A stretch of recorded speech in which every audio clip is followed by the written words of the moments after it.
तज्जयति परम ज्योति समं समस्तैरनन्तपर्यायै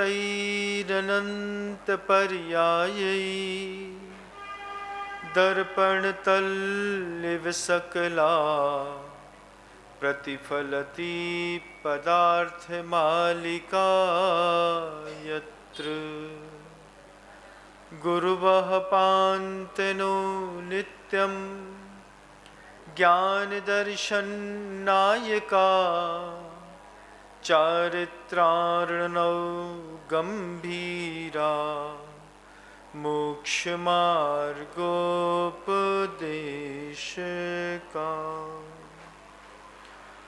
अहिंसा परमो धर्म की। परम पूज्य आचार्य भगवंत गुरुदेव श्री विद्यासागर जी महाराज की। वर्तमान आचार्य परमेष्ठी गुरुदेव श्री समय सागर जी महाराज की। समस्त मुनि संघ की।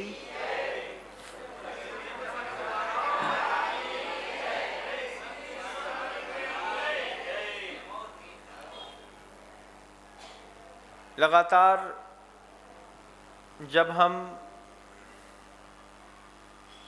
न्यूज़पेपर पढ़ते हैं, संवाद सूचनाओं को ग्रहण करते हैं, टीवी में न्यूज़ देखते हैं, कोई मूवी देखते हैं, कोई दृश्य देखते हैं और उसमें कुछ ना कुछ ग्रहण जरूर करते हैं। अभी एक नया वो चला, घटना हो गई जिसमें पत्नी ने अपने पति को ड्रम में डाल करके और उस पे सीमेंट डाल करके उसको उसी में जड़ दिया। इसके पहले भी निर्भया एक कांड हुआ था, उसके पहले एक साहनी कांड हुआ था, तंदूर कांड हुआ था। इसके पहले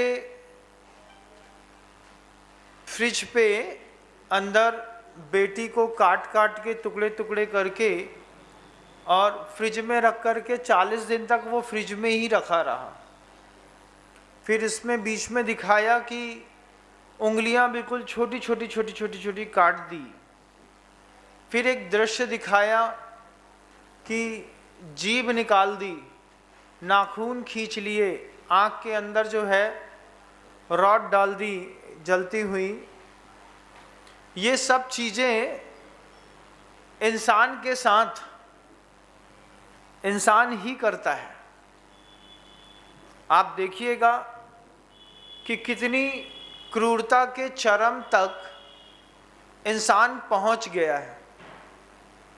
इतनी क्रूरता के चरम तक कोई कैसे सोच सकता है कि इतना वेल सेटल्ड प्लान करके कोई लड़की अपने बॉयफ्रेंड को अपने घर के अंदर बुला करके अपने पति का मर्डर करके ड्रम में डालना, क्या दिमाग चला होगा।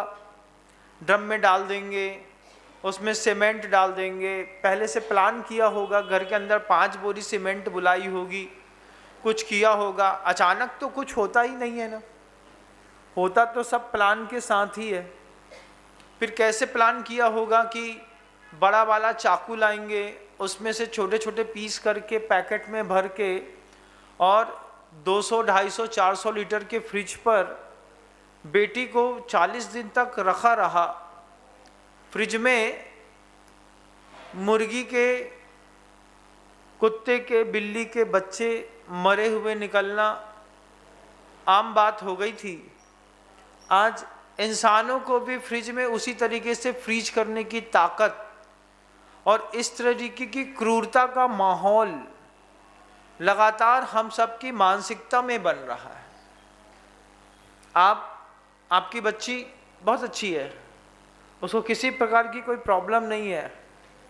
आपने देखा ना कि अच्छे घर की बच्ची बाहर निकलती है, रोड में लोग उसको छेड़ते हैं। जिनकी 12, 15, 20 साल की बेटियां हैं और सालीन हैं, उनको आज भी ये चीज़ नज़रों में सरवाइव करनी पड़ती होगी। पहले तो बेटियां आंख नीची करके निकलती थी तो दुनिया भर की आंखें उसको देखती थीं। आज लड़की गॉगल पहन करके निकलती है तो भी दुनिया उसको देखती है, वो भी दुनिया को देखती है। मैं आपको उस तरह पर ध्यान आकर्षण कराना चाहता हूं कि कितनी क्रूरता लोगों के दिमाग में हावी होती चली जा रही है। आदमी रोज एक नया, किसी को मारने का प्लान करने का एक नया तरीका निकालता है, और वे नए नए तरीके प्रतिदिन हम न्यूज़पेपर में पढ़ते हैं, हम क्राइम की और भी दूसरी बुक्स में पढ़ते हैं, इसके अलावा हम न्यूज़ में देखते हैं, और भी बहुत सारे संसाधन उपलब्ध हैं। फिर वो प्रश्न उठता है कि वो जो बच्चा इतना क्रूर हुआ, वो जो लड़की इतनी क्रूर हुई, वो जो कोई व्यक्ति में के अंदर इतनी क्रूरता आई, तो इतनी क्रूरता उस व्यक्ति के अंदर पे आई कहाँ से? क्या वो व्यक्ति या वो महिला या वो पुरुष क्या जन्मजात इतने ही क्रूर थे? इतने ही? किसी के साथ रहती होगी, कभी उसने भी चींटी बचाई होगी, कभी उसने भी चींटे को छोड़ा होगा, कभी उसने भी गाय के गौशाले में जाकर के चारा एक मुट्ठा खिलाया होगा, कभी न कभी तो उसके मन के अंदर दया भी रही होगी। लेकिन ऐसा क्या हो जाता है कि आदमी अपनी क्रूरता की सारी हदें पार कर देता है? सोचिए आप कि पूर्व में भी इस तरीके के कृत्य होते थे, जब व्यक्तियों को सूली पर चढ़ाया जाता था। फांसी पर चढ़ाना अलग वस्तु होती है, सूली पर चढ़ाना अलग वस्तु होती है। जैसे कील होता है, ऐसे नुकीला एक मोटा 3 इंच के डाइस एरिया का एक ऐसा मोटा खंबा होता है लोहे का, उसकी नोक सुई के जैसी शार्प रहती है, और व्यक्ति के मल द्वार से उसके उस नोक के ऊपर उसको बैठा करके अच्छे से उसको दबा दिया जाता है। तो दबाने पर वो जो खंबा जैसा रहता है वो व्यक्ति के मल द्वार से घुस करके कहीं से भी फट करके ऐसा निकल जाता है, और इसको सूली कहते हैं। सूली में चढ़ा दिया। फांसी में लटकाना अलग वस्तु है, सूली में चढ़ाना अलग वस्तु है। तो उसमें व्यक्ति के मलद्वार से ही उसको उसमें बैठाते हैं और ऐसा दबाते हैं। दबाने पर कई बार वो गले की इधर से निकल जाता है, कई बार छाती से निकल जाता है, कभी बार हृदय को चोट देता हुआ बाहर खुल जाता है, और 2-2 दिन तक व्यक्ति उसमें तड़पता रहता है, मृत्यु नहीं आती। अत्यधिक विषाद के साथ, तड़पन के साथ वह वहाँ पे मृत्यु को प्राप्त होता है। ये जो क्रूरता है, आप देखिए कि ये आदमी आखिर सीख कहाँ से रहा है। मैंने देखा था एक बार वीडियो में, मतलब उसमें देख रहा था मैं, तो न्यूज़ चैनल चलते हैं ना, तो न्यूज़ चैनल में ट्रेन का एक्सीडेंट हो गया। तो ट्रेन के एक्सीडेंट हो जाने पर उसकी नैतिक जवाबदारी लेते हुए रेल मंत्री ने अपने मंत्री पद से इस्तीफा दे दिया। ऐसा आज भी सरकारों में होता है, जब कोई बहुत ज़्यादा करप्शन पकड़ लिया जाता है या फिर कुछ घटना हो जाती है, तो उस घटना की नैतिक जवाबदारी कोई ना कोई हेड ऑफ द डिपार्टमेंट लेता है। मान लीजिए कहीं पर बम ब्लास्ट हुआ, तो वो कोई ना कोई संगठन तो जवाबदारी लेता है ना। लश्कर-ए-तैयबा के आतंकियों ने जवाबदारी ले ली कि इसको ब्लास्ट को मैंने किया। ट्रेन का एक्सीडेंट हुआ, तो ट्रेन के एक्सीडेंट होने पर वो ट्रेन के जो मंत्री थे, मतलब रेल मंत्री था, वो तो अपने ऑफिस में बैठा था, उसकी तो कोई गलती नहीं थी, उसने तो कुछ भी नहीं किया था। वो चाहते थे कि दुनिया में सबसे अच्छी ट्रेनें चलें, इसलिए उसने मंत्री पद स्वीकार किया। लेकिन कलीग ने अगर कोई गलती करी है, अगर हमारे किसी कर्मचारी से कोई गलती हुई है, तो उसकी नैतिक जवाबदारी किसने ली? रेल मंत्री ने। लाल बहादुर शास्त्री जी ने रिजाइन दे दिया था। ऐसे और भी नेता हुए। मान लीजिए फाइनेंस मिनिस्टर ने अपने देश की ग्रोथ को रोक नहीं पा रहे हैं और रुपए का अवमूल्यन लगातार होता चला जा रहा है, तो फाइनेंस मिनिस्टर अपने मंत्री पद से इस्तीफा दे देते हैं। मैं इस व्यवसाय को नहीं संभाल पाया हूँ, मैं इसको संभालने में असक्षम हूँ, मैं इस गलती को स्वीकार करते हुए नैतिकता के साथ इस पद का इस्तीफा देता हूँ। आखिर किसी न किसी घटना की जवाबदारी, गलती मैंने की या आपने की, लेकिन जवाबदारी किसी ने ली ना। उसने नैतिकता के साथ उस जवाबदारी लेने के साथ साथ अपने मंत्री पद से इस्तीफा दे दिया। आज हमारे बेटे ने शराब पी, आज हमारा बेटा किसी के हाफ मर्डर के केस पे जेल के अंदर बंद है, आज हमारे बच्चा विचाराधीन कैदी है, सजा याफ्ता मुजरिम है, 14 साल की जेल काट रहा है, 7 साल की काट रहा है, 5 साल की काट रहा है। उसकी नैतिक जवाबदारी कौन लेगा? अगर हम ये कह दें कि बच्चे की गलती थी, बच्चा भोगेगा, यही बात फाइनेंस मिनिस्टर भी बोल सकते थे। रेलवे कर्मचारी की गलती थी, रेलवे कर्मचारी को हमने सस्पेंड कर दिया, ये अलग थी कि उसको सस्पेंड कर दिया। लेकिन जवाबदारी, नैतिकता लेते हुए जब बड़े ओहदे के लोग अपने पद से इस्तीफा देते हैं, तब समझ में आता है कि तुम्हारे साथ, तुम्हारे ऊपर भी लोग डिपार्टमेंटल जवाबदार हैं। किसी की बच्ची ने अपने पति के टुकड़े टुकड़े करके ड्रम में भर करके सीमेंट डाल करके उसको पैक कर दिया, इसमें सिर्फ उस बच्ची जवाबदार है? उसकी बच्ची ही मात्र सजा की हकदार है कि उसके माता पिता भी हैं?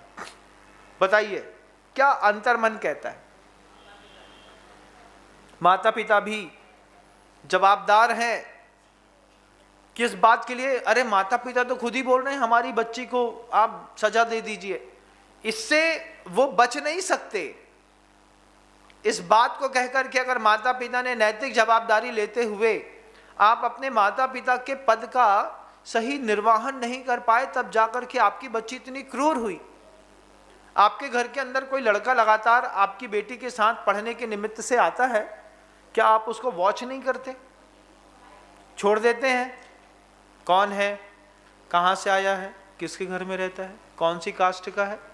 हाँ मम्मी वो इस कास्ट का है, खबरदार, पढ़ाओ ना, पढ़ना हो पढ़ो, नहीं पढ़ना है मत पढ़ो, वो लड़का यहाँ पे नहीं आएगा। लड़का तो छोड़िए, आप इस बात को देखिए कि बच्चा कोई गलती करता है, उसकी जवाबदारी उसके माता पिता को भी लेनी पड़ती है। आज एक बेटी ने पूरा का पूरा पति का कत्ल कर दिया, निर्भया कांड हो गया, इसके पूर्व में कोई हिंसा हो गई, या फिर किसी की जीभ काट करके उसके टुकड़े टुकड़े कर दिए, उसको खिला दिया, कौन जवाबदार है? सिर्फ वो जिसने हत्या की है, बस वो ही, इसके अलावा कोई नहीं। हाँ महाराज, आप बोलते हैं तो समझ में आता है कि इसके अलावा भी कोई जवाबदार है। उसकी शिक्षा ऐसी कैसे हो गई, कैसे वो क्रूरता में चली गई, कैसे वो अपने पति के साथ रह करके भी इस तरीके के कुकृत्य को अंजाम दे गई, इसके पीछे माता पिता की भी बहुत बड़ी जवाबदारी होती है। आपको नैतिक रूप से उस पद से इस्तीफा देना होगा। समाज में कोई, समाज का व्यक्ति बिगड़ता है तो बिगड़ती हुई समाज में उसका गुरु जवाबदार होता है। आप अपने बच्चे के लिए कम जवाबदार हैं, आपके बिगड़ते हुए बच्चे के लिए आपसे ज़्यादा उसके गुरु, उसके माता पिता ये भी जवाबदार होते हैं कि तुम थे वहाँ पर, तुम्हारे रहते हुए वो कैसे बिगड़ गया।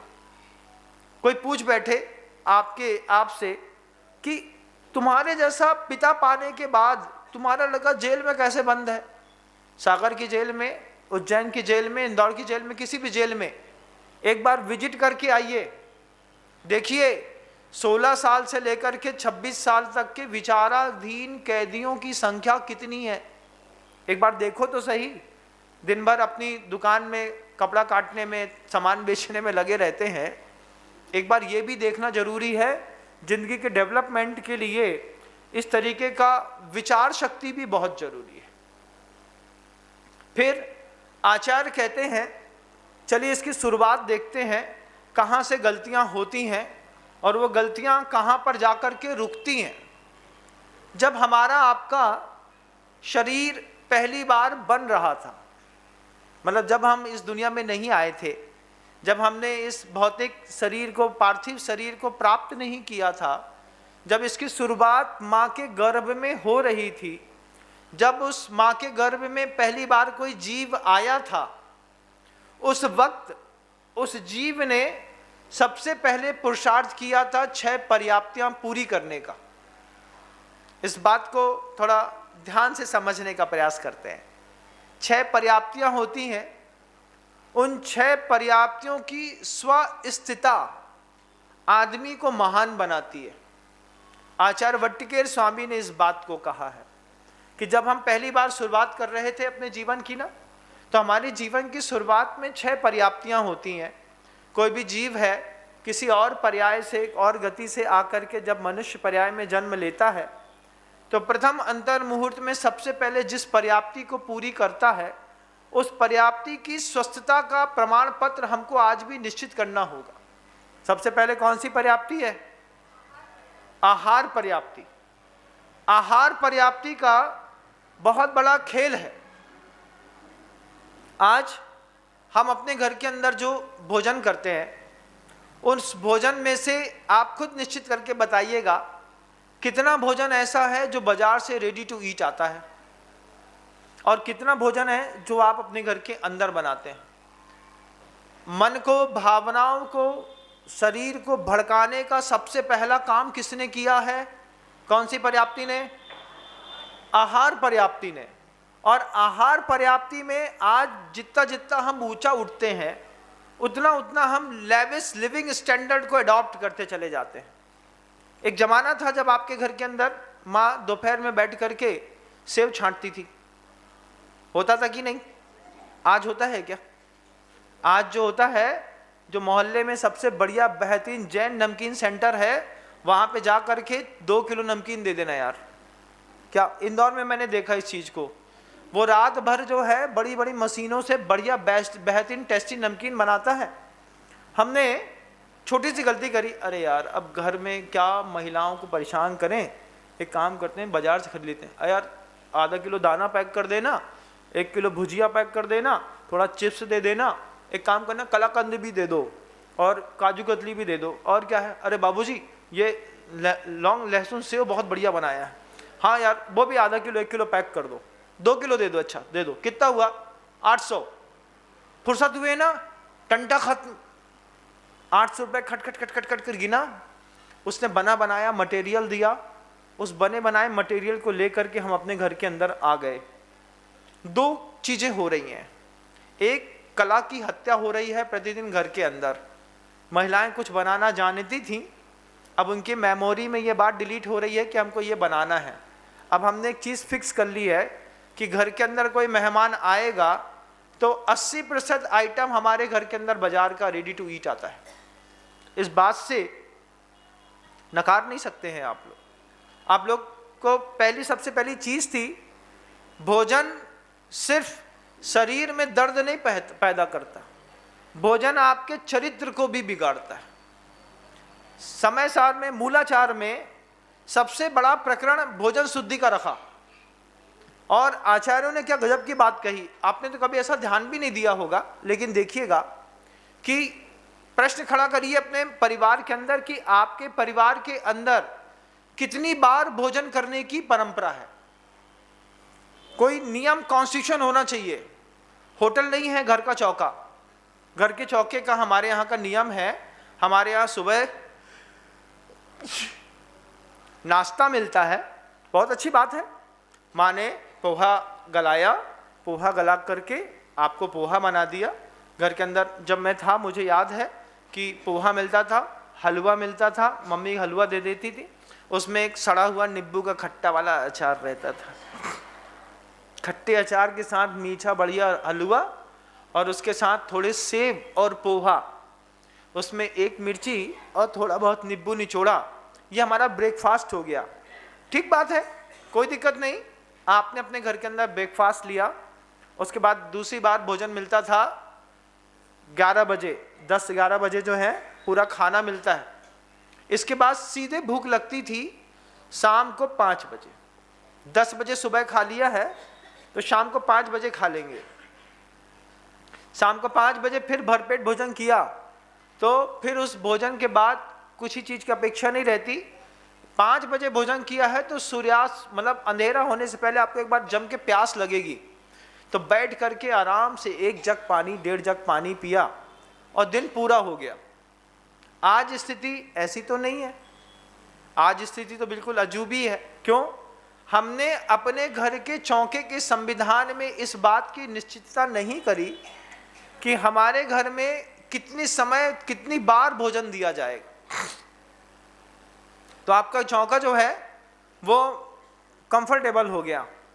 सुबह जो है आपने अपने बच्चे को पोहा दिया, बच्चा पोहा खा के घर से निकला, रोड में खड़ा होकर के 2 समोसे खाए, वहाँ पर फिर एक चाय, क्योंकि रोड में खड़े होकर के उल्टे तरीके से चाय पीने का अलग ही आनंद है। उसमें ऐसा लगता है जैसे हमारी इज्जत बहुत बढ़ गई है, रुबाब दिखाई देता है।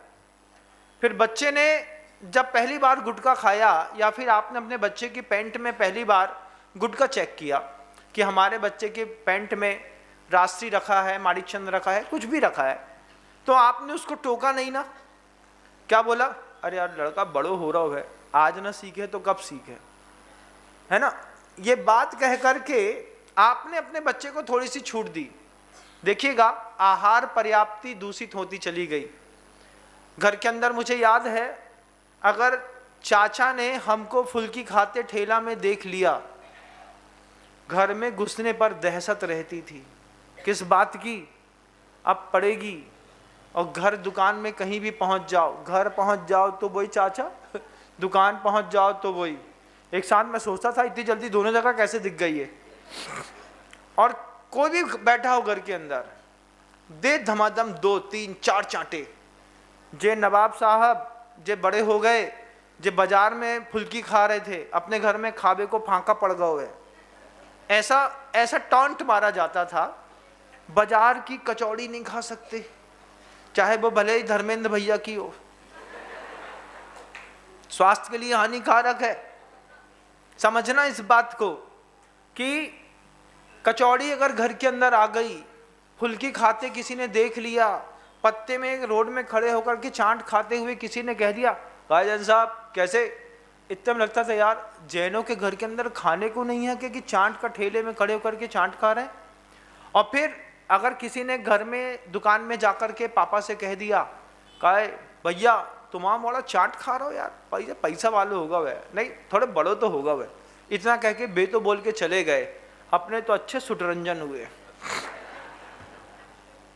इतने लाल, इतने पीला, इतने टमाटर। फिर मम्मी सेफ जोन में एक ही चीज़ दिखती है ना, माँ, फिर वो बचाती थी, अरे हो छोटू सो तो है, बच्चा है, गलती का हो जाता है, होगी इच्छा हो जाती, तो हम बेटा हम बना दे कर हैं, तुम हमें बोल दे करो, हम बना दे कर हैं। इस तरीके से घर में बड़े हुए हम लोग, इस तरीके से। आज वो तरीका नहीं है। तो वो जो आपके चरित्र में क्रूरता आई है, उस चरित्र की क्रूरता का सबसे पहला साधन था आहार पर्याप्ति। आहार पर्याप्ति में आप चूंकि पैसा कमाने लगे, चूंकि आपके घर के अंदर स्टैंडर्ड बढ़ता रहा, दिमाग तो बड़ा नहीं रहे तो बुच्च के बुच्च, लेकिन पैसा बढ़ गया महाराज। अब पैसा बढ़ जाने पर हम क्या करें? हमारे घर में दुकान में, किराना दुकान में जितनी चीज़ें बिकती थीं, उतनी चीज़ें हमने अपने घर में यूज़ करना भी शुरू कर दी। तो आज जितने भी सफल लोग होते हैं, उनके घर के अंदर आप जाइएगा तो डाइनिंग टेबल पर आपको टमाटर सॉस का, केचप का एक बॉटल जरूर मिलेगा, फिर उसके साथ चिली सॉस का भी एक वहीं पर एक मिलेगा। कुछ भी खाओ, टमाटर सॉस और चिली सॉस तो मिल ही जाएगा। फ्रिज खोलिएगा तो गर्मी का सीजन है, गर्मी के सीजन में आपको 2.5 लीटर की कोको कोला की बोतल मिलेगी, लिम्का मिल सकता है, इसके अलावा दूसरी कोई और भी फ्रूटी का पैकेट मिल सकता है। जबकि महिला की जवाबदारी थी अपने परिवार को बिगड़ने नहीं देना।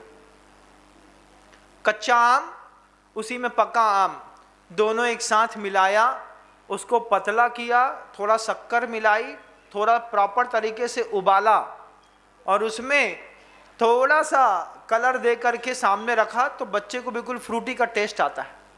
फ्रूटी बनाना कोई बड़ी चीज़ नहीं होती, कच्चे आम में पका आम मिला करके उबाल देते हैं, और जैसा 10 रुपए की वो सड़ी सी फ्रूटी जिसको आप पीते हैं ये सोच करके इसमें कि आम होगा, उसमें आम नहीं होता है, आम का फ्रेगरेंस होता है।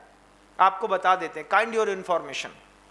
लेकिन आप पूरी दुनिया भर के लोग ये फ्रूट में जितना भी कोल्ड ड्रिंक है वो यूज़ करते हैं। घर के अंदर इस तरीके की फ्रूटी बना करके बॉटलों में पैक करके धर दी जाती थी। हमें याद है माजा की मैंगो फ्रूटी आती थी तो उसका एक प्लास्टिक का बॉटल आता था, तो एक बार वो प्लास्टिक की बॉटल उठवा के ले आए। अब उसमें माँ ने फ्रूटी बना करके फ्रिज में रख दी। अब जिसको भी ज़रूरत होगी फ्रूटी निकालेगा और पी लेगा। पैसे बचे, स्वास्थ्य व्यवस्थित रहा, घर का चरित्र नहीं बिगड़ा।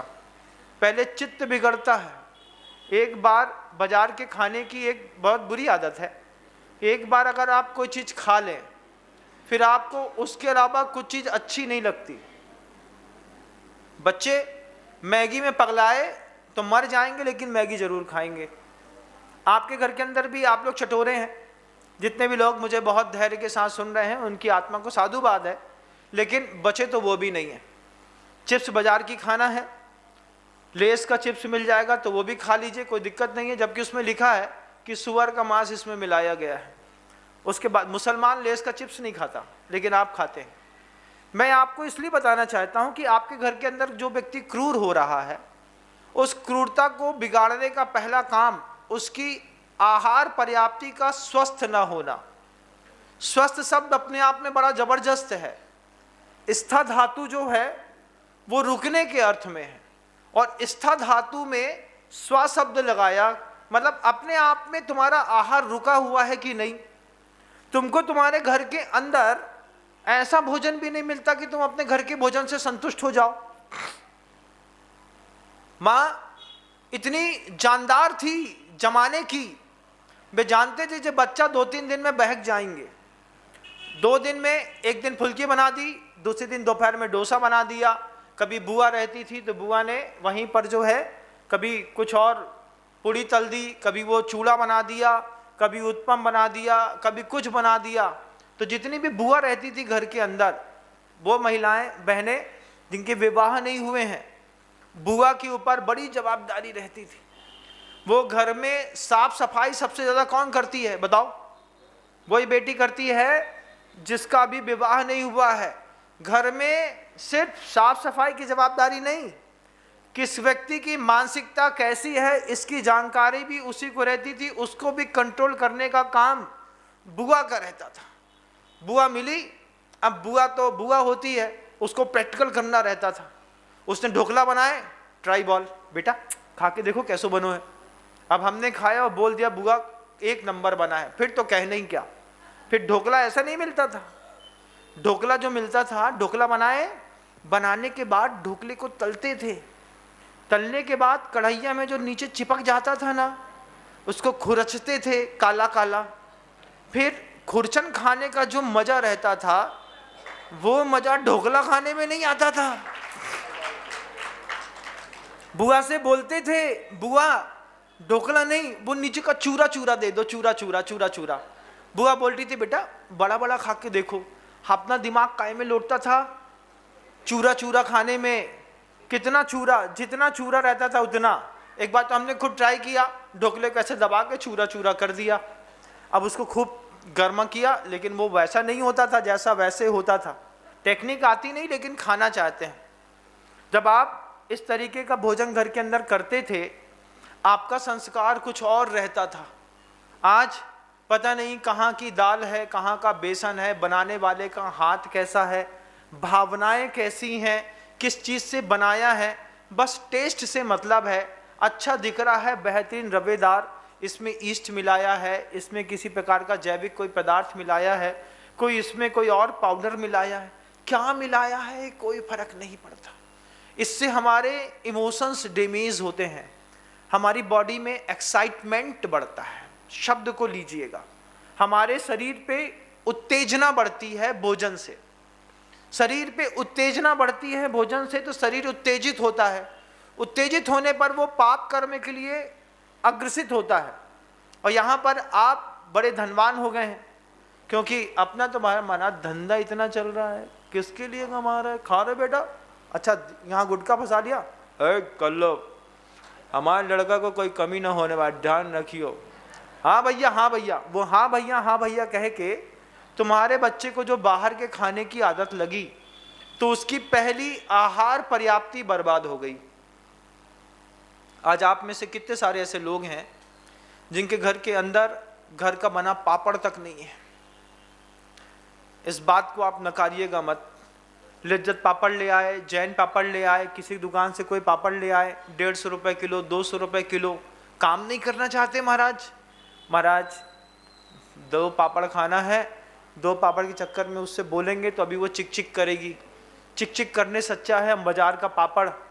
आपके घर के अंदर बाजार का अचार रखा हुआ है, बाजार का अचार उत्तेजना पैदा करता है, तीव्र वाला, लेकिन उसी उत्तेजना करने वाले जितने भी कंटेंट हैं, चिली सॉस है, टमाटो सॉस है, किसी भी कंपनी का अचार है, पापड़ है, इसके अलावा कोई जीरा मन है, मसाले हैं, ये वो कंटेंट होते हैं जिससे कभी पेट नहीं भरा जाता। ये वो कंटेंट होते हैं जिससे टेस्ट मेकिंग होती है। और टेस्ट मेकर वाले जितने भी कंटेंट होते हैं ये इतने उत्तेजक होते हैं कि धीरे धीरे आदमी को इसकी लत पड़ जाती है। इसकी लत से आपके बच्चे का टेस्ट बड्स खराब हुआ। टेस्ट बड्स खराब होने के बाद आपके बच्चे को आपके घर के अंदर की रोटी, दाल, सब्जी बिल्कुल भी अच्छी नहीं लगती महाराज। इसके वो दाल देते हैं वो ऐसा फेंक देता है, नहीं खाना दाल, क्या खाना है, पनीर की सब्जी बना दो। पनीर की सब्जी बेटा अब काम करते हैं बाजार से ले आना, तुम जाओ। तो मम्मी ने बच्चा शांत रहे इसलिए जीरे से 20 रुपए दिया, जब बाजार से ले आओ तुम खा लेना, चुप, किसी को बताना मत। हाँ नहीं बताएंगे, किसी को नहीं बताएंगे, अपने कमरे में बैठ के खाएंगे। घर का पराठा उठाया, बाजार की एक सब्जी उठाई, हमने अपनी आहार पर्याप्ति बर्बाद कर दी। तामसिक आहार पर्याप्ति आपके तामसिक चरित्र का निर्माण करती है। जितने भी लोग आपराधिक प्रवृत्तियों में अंदर हो रहे हैं, अपराध कर रहे हैं, सबसे पहले उनका भोजन देखिए कि उनका कौन सा भोजन है।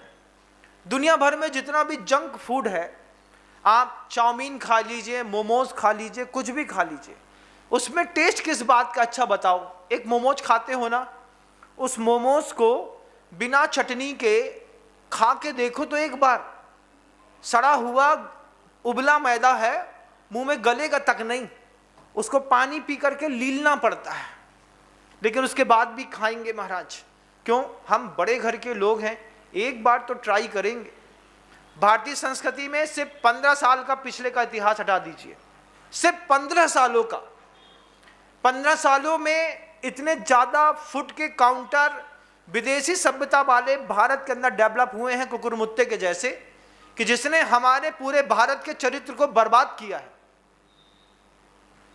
प्रधानमंत्री नरेंद्र भाई मोदी हैं, गृह मंत्री अमित जी शाह हैं, ये सारे लोग की भी एक जवाबदारी बनती है कि आपके घर के अंदर के लोगों का चरित्र कैसा है।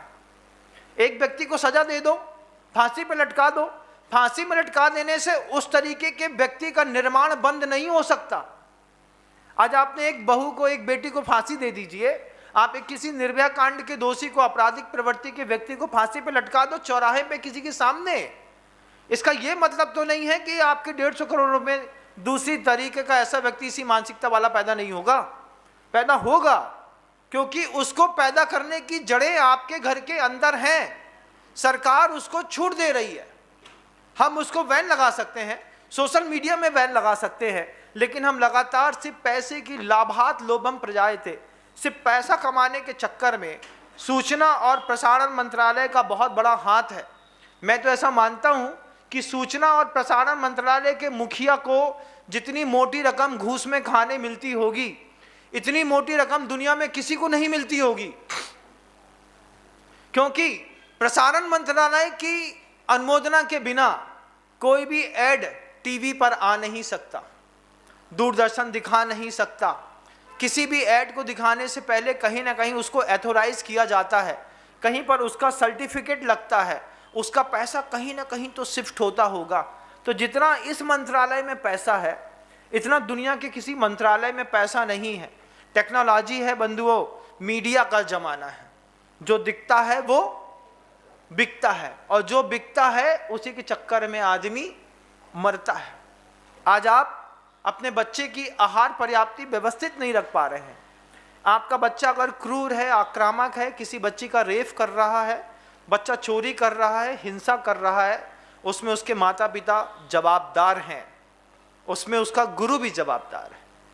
पहले ही प्राथमिक दशा में तो माता पिता जवाबदार हैं। क्यों? हम अपने बच्चे की टंग कंट्रोल नहीं कर पाए छोटी सी उम्र में, उसने जो मांगा वो दिया।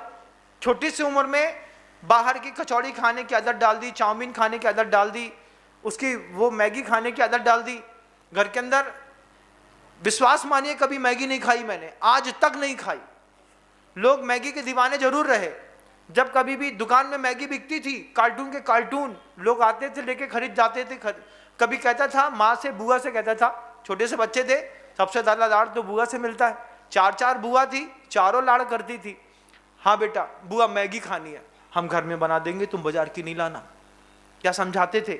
फिर आटे को बढ़िया उसन करके सिमैया बनाई घर के अंदर, सिमैया बना करके मशीन घुमाई, सिमैया बनाई, सिमैया बना करके उसमें 4 अलग अलग फ्लेवर पैदा किए। सबसे छोटी बुआ ने उसको स्पाइसी बनाया, बड़ी बुआ ने उसकी खीर बना दी। फिर एक बुआ और थी, एक हाथ की बत्ती निकलती है, देखा है कभी? दिया है, बिया बिया बिया बिया कहते हैं। मैगी कह दो चाहे बिया कह दो, बात एक ही है। लेकिन बनी बनाई रेडी टू ईट खाबे की आदत। भैया 12 रुपया में मिल जात महाराज, कौन हाथ मचाए? हाथ मत मचाओ, तुम्हारे बच्चे का चरित्र मच रहा है। अगर आपके बच्चे के चरित्र को बचाना है तो सबसे पहली आपको आपके घर के अंदर की आहार पर्याप्ति में सजगता लानी पड़ेगी। आपको ये निश्चित करना पड़ेगा, एक बार जाकर के देखो तो सही कि कितनी सारी ऐसी चीजें हैं जो आपके घर के अंदर बनी बनाई बाजार से खरीद करके आप लाते हैं। घर के अंदर खुरमी बनती थी, खखड़िया बनती थी, पपड़िया बनती थी, और उसकी सौंधी सौंधी खुशबू से अपने आप मन लौट जाता था। आज आपके घर के अंदर जो है कितने सड़े तेल से बना हुआ कोई नमकीन आया है, बस उठा करके ले महाराज 70 रुपये किलो में, काय को इतना लफड़ा फंसाना? बिल्कुल नहीं फंसाना लफड़ा, तुम तो खाओ बाजार का। जब तुम्हारा बच्चा किसी रेप केस में फंस करके अंदर होगा, उसको निकालते निकालते निकालते जब जिंदगी के 40-50 लाख चले जाएंगे, तब ऐसा लगेगा काश गुरु की बात मान के घर के अंदर की भोजन व्यवस्था अपने हाथ में पकड़ी होती तो हमारी संतानें इस तरीके से बर्बाद नहीं होती। हम सफल थे, बहुत अच्छे लोग थे हम लोग। जब फुल्की खाता था ठेले पे और कोई मारता था तो बुरा लगता था। आज सोचता हूँ उम्र के इस पायदान पर पहुँच करके कम से कम हमको कोई देखता तो था कि ये क्या खा रहा है। आज तो हम अपने बच्चे को देखना तक पसंद नहीं करते कि ये क्या खा रहा है। अभी मैं इंदौर शहर में था, जिस धर्मशाला में ठहरा था तो पीछे बड़ी कांच की खिड़की थी। रोज रात को 1:30 बजे नियम से जोमेटो स्विगी का एक वेंडर आकर के उसके घर के अंदर एक पैकेट देता। एक आदमी आता, 600-700 रुपये उसको देता, वो चला जाता। मैं रोज देखता। हम कहते देखो ये खाने के लिए रात के 1:30 बजे नीचे उतरा है, 500-700 रुपये दिए हैं, पता नहीं क्या खा रहा होगा, क्या पी रहा होगा। आप पहले जवाबदार हैं। आपके बच्चे के चरित्र को बिगाड़ने के लिए सबसे पहली जवाबदारी उसके माता पिता की थी कि उसके माता पिता ने अपने घर के अंदर के रूल्स को कंट्रोल नहीं किया। आप घर के अंदर कंट्रोल्ड फायर करके रखते, कंट्रोल फायर होता है, उसको दबा के रखा जाता है, हमारे घर के अंदर ये नहीं चलेगा। जब आप घर का एक बड़ा बुजुर्ग जब इस तरीके के आक्रामक होकर के बोलता है, उसके पीछे का उद्देश्य परिवार को संतुलित रखने का रहता है। घर के अंदर बाहर की चीज आई तो हमने खुद मना किया, भैया नहीं चलेगी। क्या मानते हैं आप? घर के अंदर कभी लहसुन नहीं आया, घर के अंदर कभी प्याज नहीं आई। जब कभी कोई मेहमान आते तो गिनती की 4 प्याज खरीद के लाते थे। उसकी चक्कू अलग रखी रहती थी, वो भी चौके में नहीं रह सकती, नहीं तो घर के भैया जी भोजन नहीं करेंगे। उस चक्कू से जिससे तुम लौकी बनाते हो उससे कभी प्याज नहीं बनाई। प्याज बनाने वाली चक्कू अलग रख देते थे। घर के अंदर गमला रहता था, मुझे आज भी याद है, गमले में बुआ प्याज की चक्कू उल्टी गपा देती थी तो मिट्टी जो थी वो प्याज की पूरी बदबू कैप्चर कर लेती थी और फिर उठा करके धो करके शाम को वहीं पे बाहर रख देती थी। जब कोई फूफा जी आए, कोई दूसरे कोई आए जिनके घर के अंदर इस तरीके का वातावरण नहीं है, फिर वही चक्कू से 4 प्याज बनाई, कढ़ैया निकाली, गरम किया, खिलाई। उसमें भी अगर घर के अंदर स्मेल महक गई तो घर में 4 लोगों का दिमाग खराब होता था। आज बेहतरीन गार्लिक का पेस्ट बुलाओ, उठा करके अपनी घर की कढ़ैया में डालो, टमाटर केचप के 5 लीटर का केन बुला लो, उसी की प्यूरी बना लो, उसी में थोड़ा सा डालो, मसालो और खिला दो। बच्चा आक्रामक नहीं होता। 14 साल 12 साल की बच्ची को मासिक धर्म होने लगा, इसके पीछे कौन जवाबदार है? 10 साल की बच्ची को है, 14 साल की बच्ची 19 साल की बच्ची की जैसी दिखने लगी, उसके साथ बेचारी छोटी सी है, उसका शरीर बढ़ गया, दिमाग नहीं बढ़ा, उसके साथ दुनिया बलात्कार कर दे, कौन जवाबदार है?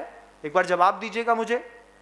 आप सबसे पूछना चाहता हूँ, वो 16 साल का बच्चा रेप केस में फंस करके अभी भोपाल में देख करके आया था, सगी बहन के साथ सेक्सुअल अटैचमेंट हुआ, बच्ची प्रेग्नेंट हो गई और उसका अबॉर्ट कराने के लिए सरकारी केस करना पड़ा।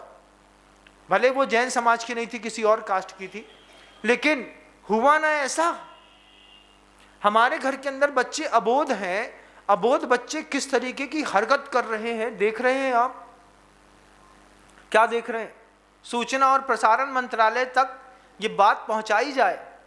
वेब सीरीज बनाने के लिए भारत सरकार ने जिस तरीके से छूट दी, लोग कहते हैं कि जब लोग देख रहे हैं तो हम क्यों ना दिखाएं। इस तरीके की मानसिकता क्या भोजन की अशुद्धि के कारण हमारे देश में पैदा नहीं हुई?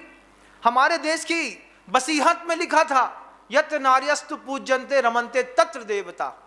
यहां पर देवी दुर्गा की पूजा करने वाले लोगों के घर के अंदर 10,000 सेक्स वर्कर कलकत्ता की रेड लाइट एरिया में काम करता है। उसी भारत देश में, जिस भारत देश में यत नार्यस्तु पूज्यन्ते रमन्ते तत्र देवता कहते हैं, भगवती के, काली के, माँ दुर्गा के, जगदम्बा के, भवतारिणी के मंदिर बनाने वाली सरकारें इस तरीके के चरित्र की हीनता के बारे में क्यों नहीं सोचती? और आप इसके विरोध में आवाज क्यों नहीं उठाते?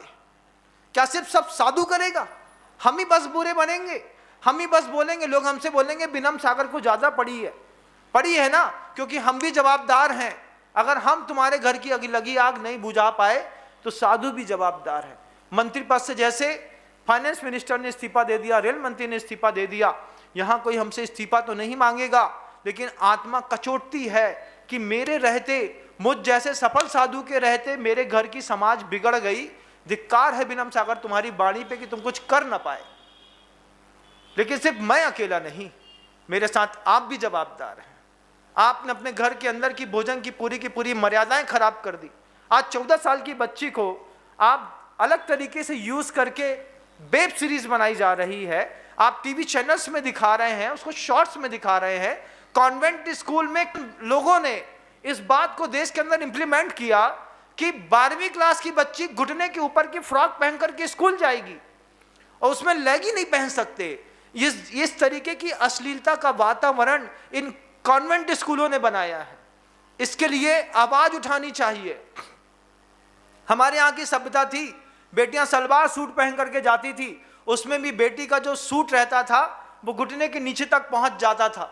कभी गलती से भी कहीं उठना बैठना पड़े तो मर्यादाएं सुव्यवस्थित रहती थी। आज हमारी कैसी मरी मजबूरी है कि हम अपनी जवान बेटी की साफ सुथरे शरीर को, उसमें भी फ्रॉक घुटने के ऊपर रहेगी, 4 इंच ऊपर ही रहना चाहिए, नीचे हो गया तो आफत है।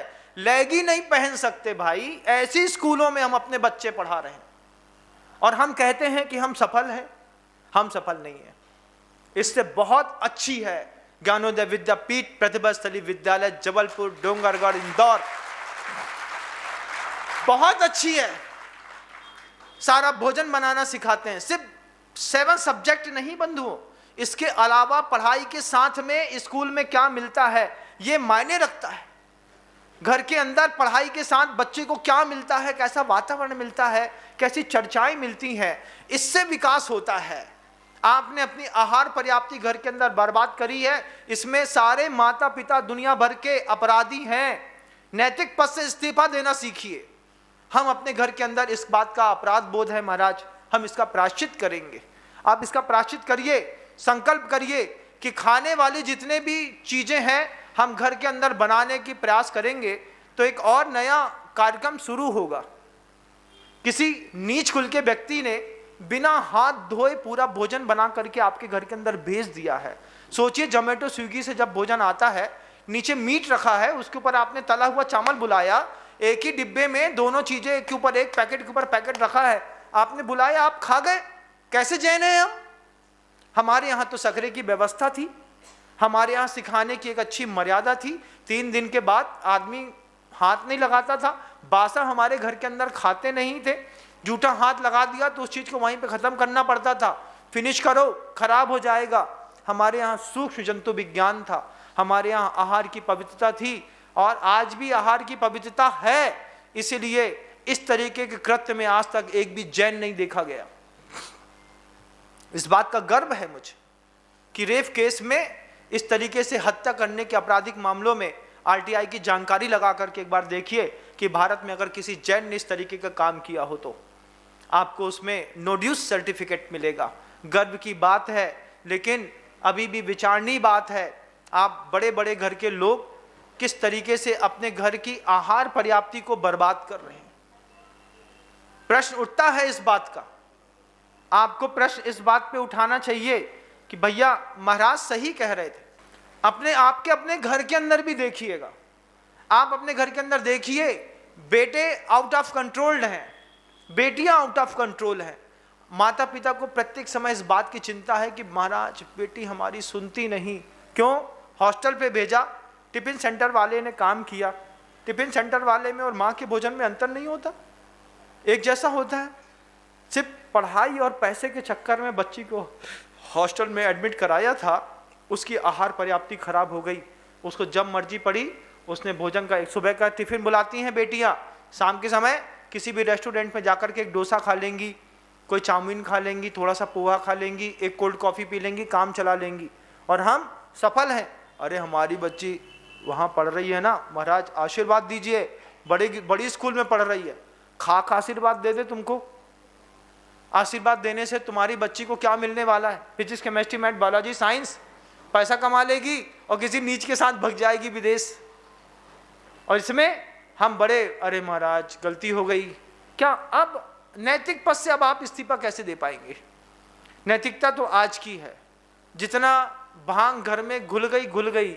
आज भी अगर ये प्रवचन आपके कानों में घुस जाए तो कोशिश करिएगा कि घर के अंदर किसी भी प्रकार से pizza, burger, chowmein, junk food, cold drinks, किसी भी प्रकार से मैगी, किसी भी प्रकार से आपका सॉस, चिली सॉस, अचार बाजार का नहीं लाएंगे।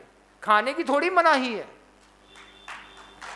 खाओ, जितना खाना है उतना खाओ, खुद बनाओ, घर वालों को पर्याप्त दो। नियंत्रित रहेगा बच्चे का शरीर, बच्चे की मानसिकता, तो नियंत्रित रहेगा बच्चे का चरित्र। आचार्यों ने लिखा, कदम चरे कदम चिट्ठे, कद भासे कदम सये, कदम भासे जबुज्जे जे जम न पावम बज्जई। आचार्य वट्टकेर स्वामी ने मूलाचार में ये गाथा लिखी है। उन्होंने कहा है कि तामसिक चरना, तामसिक बोलना, तामसिक खाना, तामसिक सोना जिसके परिवार की लाइफ स्टाइल में शामिल है। बच्चा 10 बजे सो रहा है, हम ये सोच करके छोड़ देते हैं कि अरे 2:30 बजे रात को तो सोया है, पढ़ते पढ़ते खाक पड़ता है तुम्हारा बच्चा 2:30 बजे रात को, इलू इलू करता है किसी के साथ, तुमको पता तक नहीं है। और हमारी बेटी जब भाग जाती है घर के अंदर से, तब हाथ मलते रहते हैं, अब क्या करें महाराज, चली गई तो अब चली गई। ऐसा हाथ मत खड़ा करिए। जितनी वो अपराधी है उतने ही उसके माता पिता भी अपराधी हैं, और माता पिता इस मामले में और अपराधी हैं। मेरा प्रवचन होता है तो जिसकी मरने की उम्र हो गई है वो तो आके बैठ जाते हैं, लेकिन अभी जिसको जीना है वे अभी भी घर के अंदर सो रहे होंगे। 9:30 बजा है, यहाँ से घर जाओगे, घर जाने के बाद उसको उठाओगे और बोलोगे उठो तुम्हारी चाय गरम कर देते हैं, उठो तुम्हारी चाय गरम कर देते हैं। बच्चा उठा, ऐसा ब्रश कर रहा होगा और वहाँ पर काम कर रहा, उसको उठा देते थोड़ा सा। बड़ी मुश्किल से विनम्र सागर महाराज को संकेत मिले हैं उज्जैन शहर के, जितने बच्चे हैं सामने 9 बजे खड़े मिलेंगे तो जिंदगी बदलने का हौसला रखता है विनम्र सागर। आपके जवान बच्चे को बदलने का हौसला रखता है, बस उसको यहाँ तक लाना पड़ेगा। यहाँ तक मैं ला तो नहीं सकता ना। ये मंडप समाज के लोगों ने इसलिए बनाया था कि हमारे नई फसलों में जो कीड़े लग गए हैं वो उस कीड़ों को मिटा सकें, कुछ लोग प्रायश्चित कर सकें, कुछ लोग प्रत्याख्यान कर सकें, कुछ लोग प्रायश्चित कर सकें इस बात का कि महाराज आज तक गलती हुई, दोबारा नहीं होगी। कुछ लोग प्रत्याख्यान कर सकें कि अच्छा हुआ महाराज वक्त से पहले बता दिया, आज के बाद जीवन में कभी गलती नहीं हुई होगी।